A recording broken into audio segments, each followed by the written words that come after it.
Ustadz, bagaimana caranya kita bisa ikhlas menghadapi ujian hidup?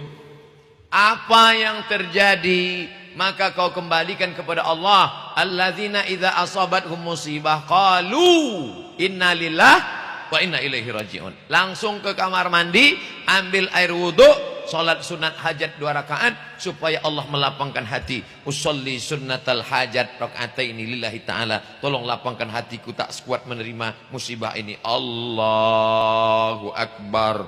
Inna salati wa nusuki wa mahyaya wa mamati lillah. Serahkan pada Allah. Di sujud terakhir minta, tolong aku ya Allah. Rabbi firli warhamni wajburni warfa'ni warzuqni wahdini wa'afini wa'fu anni. Wasta'inu bis sabri wassalah. Minta tolonglah kepada Allah dengan sabar. Sabar, jangan caci maki Allah. Sabar, jangan tarik-tarik rambut. Sabar, jangan pukul-pukul pipi. Sabar, jangan sobek-sobek kantong. Sabar, jangan menyakiti diri. Sabar dan sholat. Sholat minta kepada Allah. Allah akan turunkan ketenangan. Cawannya, cangkirnya engkau yang siapkan, tapi isinya Allah yang akan turunkan. Huwallazi anzala sakinata fi qulubil mu'minin. Dia yang menurunkan ketenangan ke dalam hati orang beriman.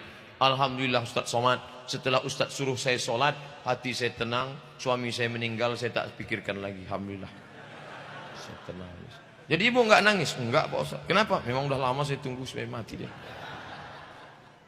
Bagaimana kita bisa selalu istiqomah dalam kebaikan sedang godaan sangat banyak Pak Ustaz? Pulang dari sini cari rumah sakit di Sidoarjo.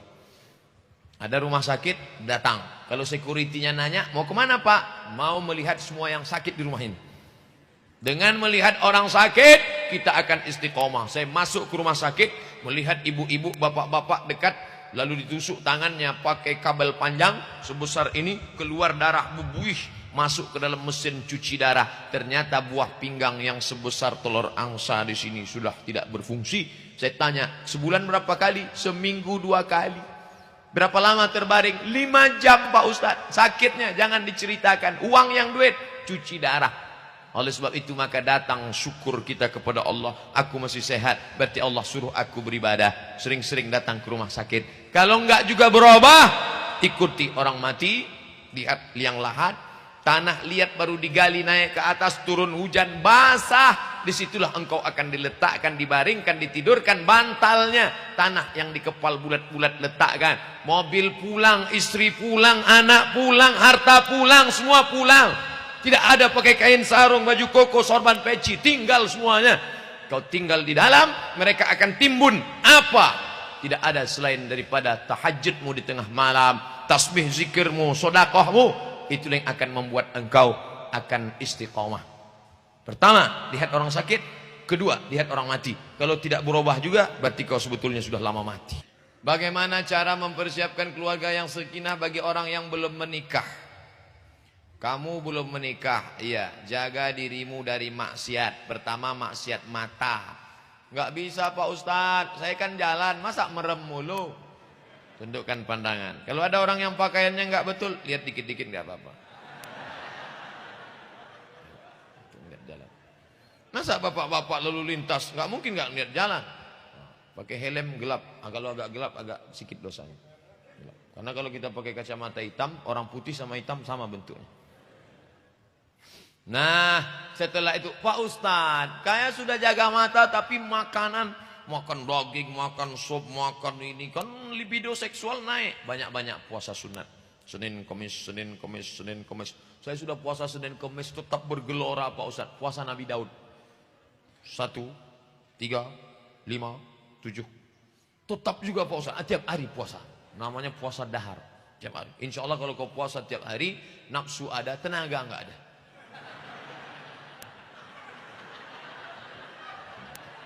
Bro, ada cewek cantik. Wah, nggak kelihatan. Aku udah ngeliat nasi aja udah. Nasi. Itu bagus. Itu hadis Nabi. Man istata'a minkumul ba'ah, siapa di antara kalian yang ingin menikah, sudah sanggup menikah, falyatazawwaj, menikahlah. Fa illam yastati, siapa yang tidak sanggup, faman lam yastati, siapa yang tidak mampu, fa alaihi bisaum, maka hendaklah dia puasa.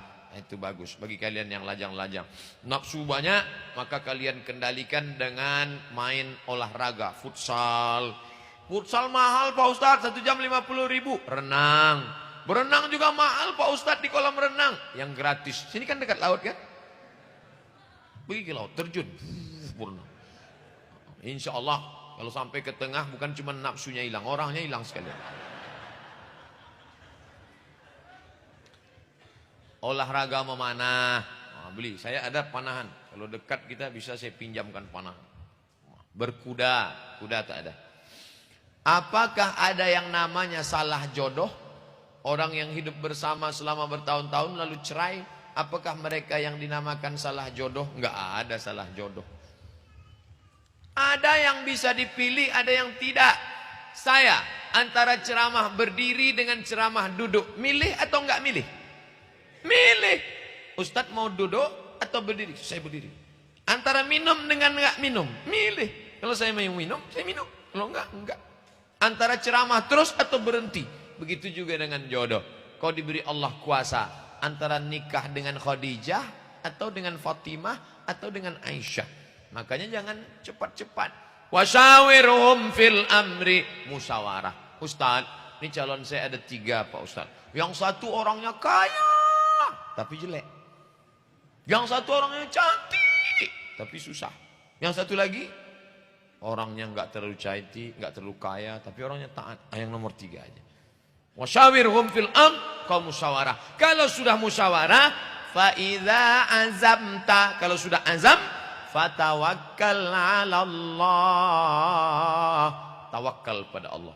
Nah, jadi tidak ada salah jodoh. Kau nikah, musyawarah, azam, nikah. Bahwa kemudian tidak sesuai, itu langkahnya. Dia ngelawan saya Pak Ustadz. Ternyata orangnya melawan, saya nggak sanggup. Nusyuz, perempuan yang nusyuz jangan langsung dicerai. Ada 5 langkah. Yang pertama, faizuhunna, nasihati dia. Adinda, aku mau menikahimu karena dulu aku lihat engkau solehah. Ternyata casingnya saja, signalnya setan juga. Kau harus berhenti. Kau harus sholat. Lawan dia. Apa? Saya nggak takut sama kamu. Wahjuruhunna fil madaji, pisah tempat tidur. Karena kau melawan dengan aku, maka sejak hari ini kita pisah tempat tidur. Apa kata dia? Memang itulah yang kutunggu-tunggu. Oh, yang ketiga, wadribuhun, tempelenglah dia.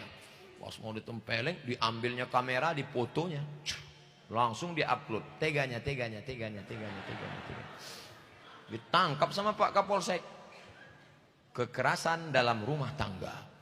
Bapak ada nempeleng? Enggak ada Pak. Ini fotonya.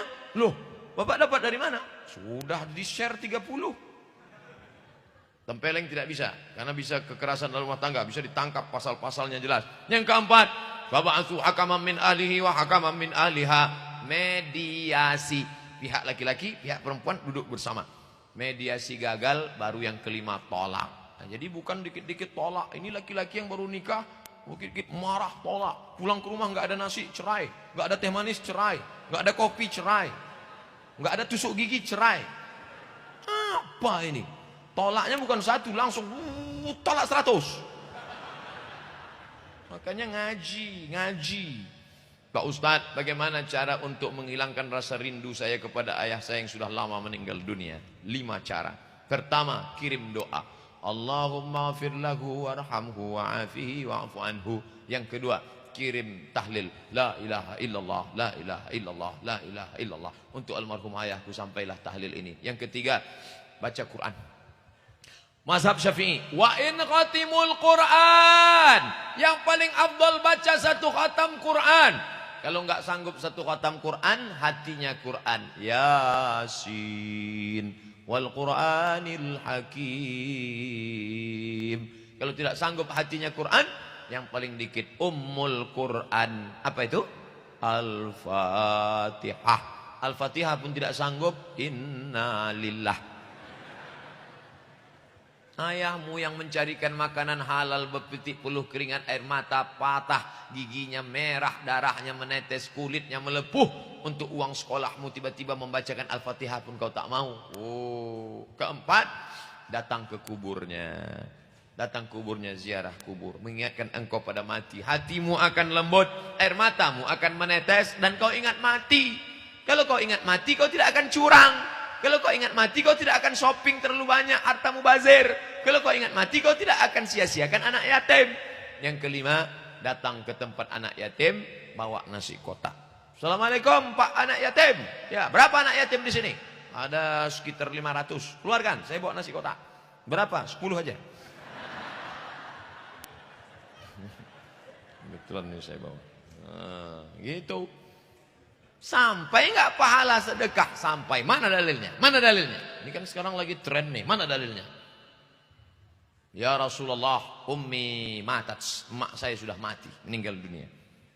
Afa'a atasaddaqu anha? Kalau saya sedekah pahalanya sampai nggak untuk almarhumah? Kata Nabi, tasaddaq, silakan sedekah sampai pahalanya. Ayu sedekatu afdal? Apa sedekah yang paling afdal? Apa kata Nabi? Saqiyul ma, memberi air minum. Sedekah paling afdal beri air minum.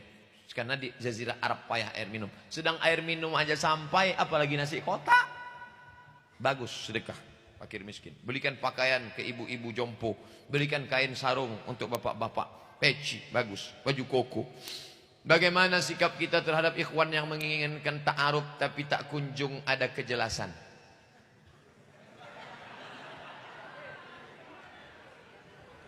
Ikhwan kontaknya bukan pada akhwat. Ini keliru ini.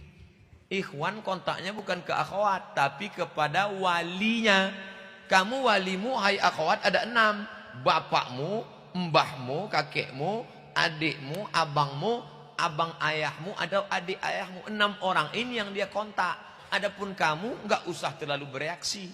Nanti kalau kamu terlalu bereaksi, dia sangka kamu mau ngejar dia. Kamu pura-pura cuek aja, walaupun hati risau. Nyantai aja. Nanti ketika dia datang, keluargamu nanya, "Nduk, sampean gelem apa ora iki?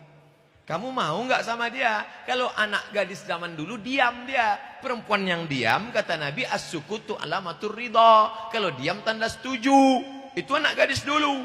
Zaman sekarang, iya aja atau iya banget ya.